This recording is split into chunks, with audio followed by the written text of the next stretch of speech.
So, good morning, everyone. Welcome to our Dharma reflections. We'll begin with reflections on universal well-being.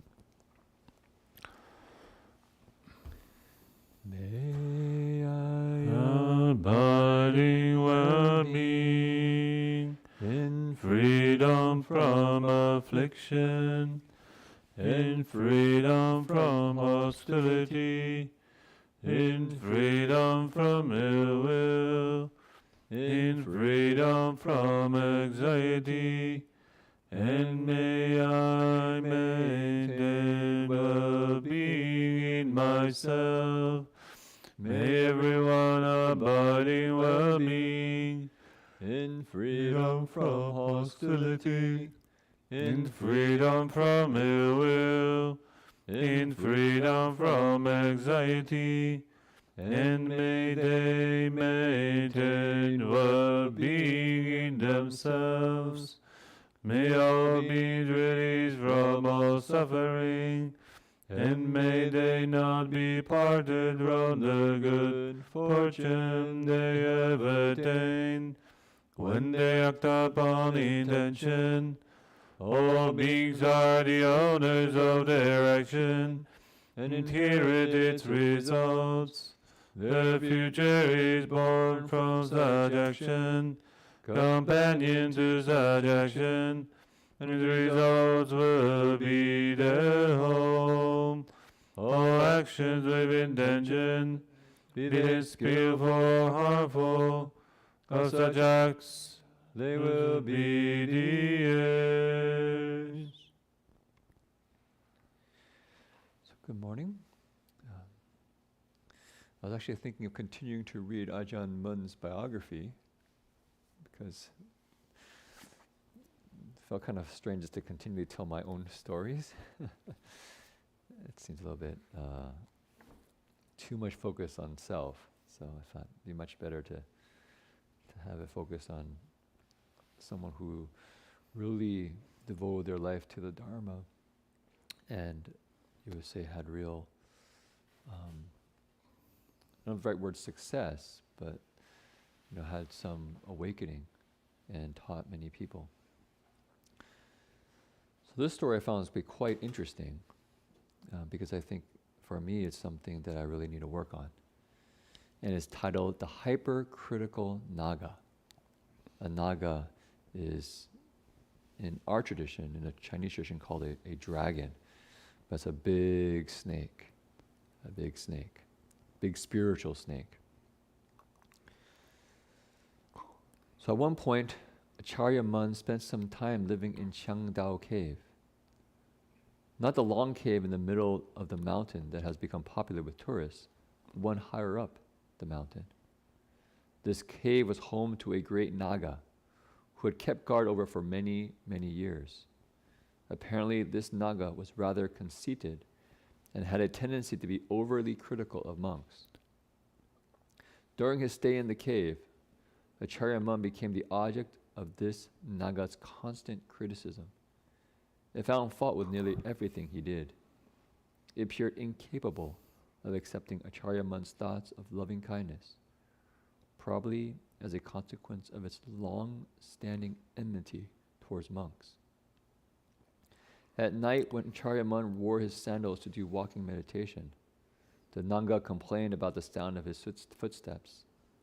"What kind of monk are you, stomping around like an unbridled racehorse? The sound of your sandals striking the earth shakes the whole mountain. Do you ever think you might be annoying somebody with all that noise?" He raised these complaints despite Ajahn Mun's composed manner of pacing softly back and forth. Hearing the criticisms, he took care to walk even more softly than before. But still the Nagas wasn't satisfied.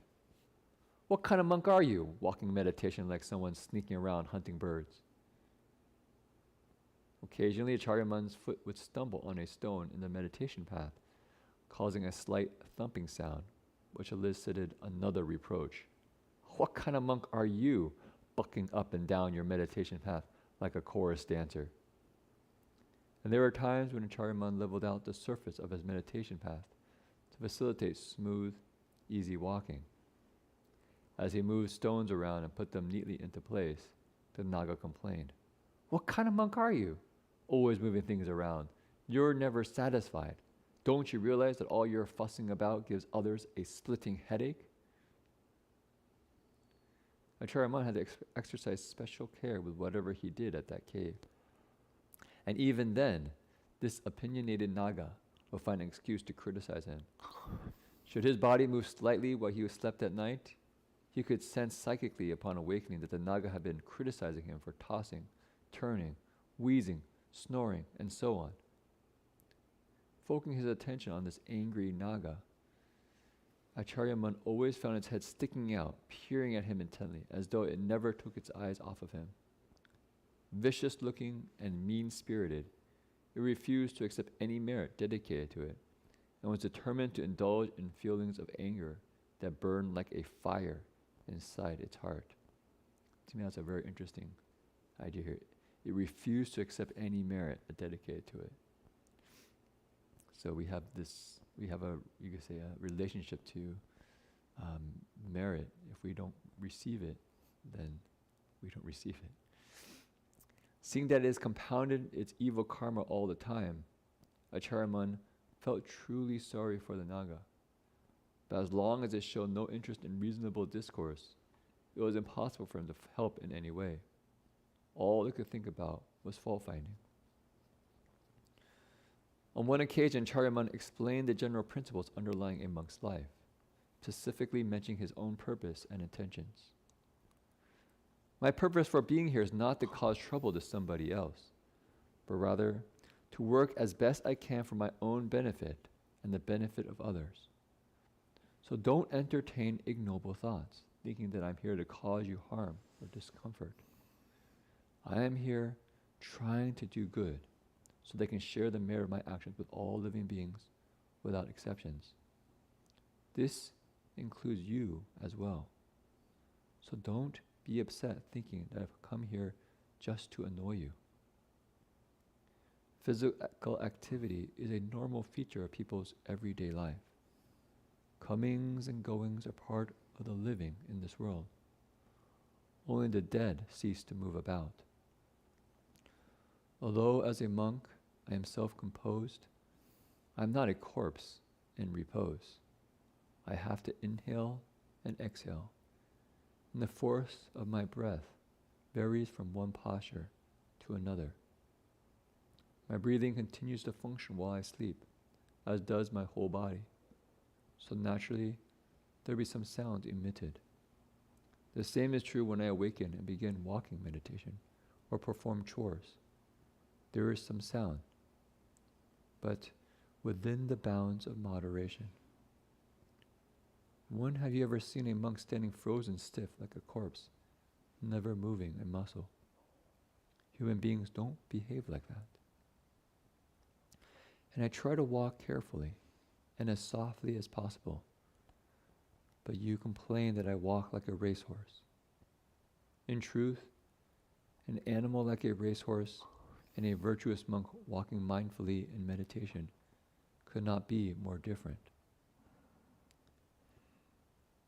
You must not make these kind of comparisons. Otherwise, the consequences are that you will have a very unpleasant rebirth, even in hell. It's impossible for me to satisfy all of your wishes. If, like everyone else, you expect to find happiness and prosperity, then consider your own faults for a while and stop lugging the fires of hell around in your heart all the time. Only then will you find a way out. Criticizing other people's faults, even when they're really wrong, merely serves to increase your own irritation and put you in a bad mood. My behavior here is no way improper for a monk. Yet you keep criticizing me constantly. If you were a human being, you'd probably be incapable of living in normal society. You see the whole world as one big garbage dump, and yourself as pure solid gold. Such feelings of alienation are due to emotional turmoil caused by your hypercritical attitude, which gives you no peace. The wise have always condemned unjustified criticism of others, saying it brings terrible moral consequences. So why do you enjoy doing with such a vengeance and such indifference to the painful consequences? I'm not the one who suffers from your criticism. It is your own emotional health that's adversely affected. Such ill effects are quite obvious. So how can you be unaware that your whole attitude is wrong? I'm fully cognizant of everything you're thinking, and at the same time, I've always forgiven you. Yet you concentrate on doing terrible things that consume your mind and ravage your heart, as though you can't get enough of doing evil. Were your condition a disease, it would be an untreatable one. I have been trying to change your mental attitude, just as I've long been trying to help many other living beings.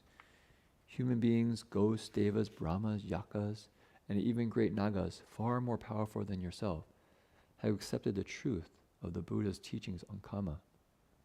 None except you have angrily criticized the value of dharma, which is revered throughout the world's systems, and you're so peculiar that you won't accept the truth of anything at all. The only pleasure you take is in making derogatory remarks and angrily censuring people who have done nothing wrong. You devote yourself to these as though they were propitious actions. But the wise have never thought that such actions foster peace and security. When you finally slough off the skin of this ill-fated existence, you won't encounter a pleasant, pain-free existence, unaffected by the evil consequence of your actions. I apologize for speaking so candidly about the principles of Dharma, but my intentions are good.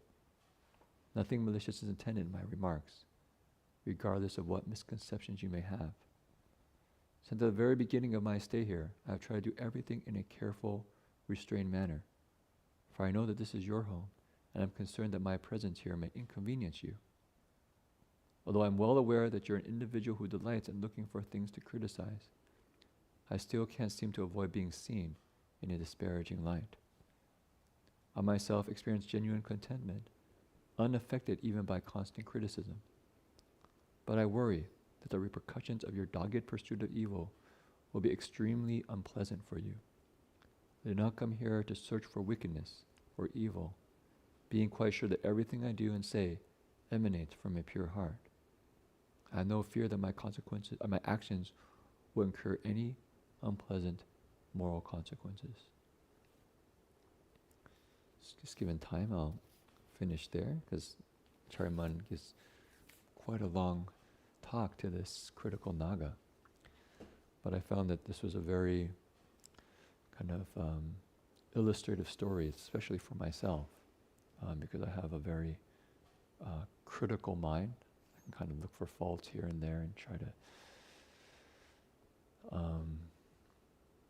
have things be quote-unquote perfect in the way that I want it to be. And I think it's interesting, Acharya Mun makes a very clear point that it actually comes from conceit, a kind of thinking of, quote-unquote, I'm pure gold and everything else is kind of like a garbage dump. Everyone else is impure, somehow I'm pure, and then I judge everything else around me. And so for me, it's a good reminder to say, this fault-finding mind, it might make us feel somehow important or pure, but actually it makes us really stink. So maybe today, if you want to do a practice, maybe we can really catch ourselves in this mind of fault-finding and say, you know what? Maybe I can choose another way to hold my mind, rather than saying, I'm right and he's wrong. We say, how can I really foster the well-being of myself and the other person and all those around me? Okay, so maybe just that much for now. We can do 3 steps, 1 bow.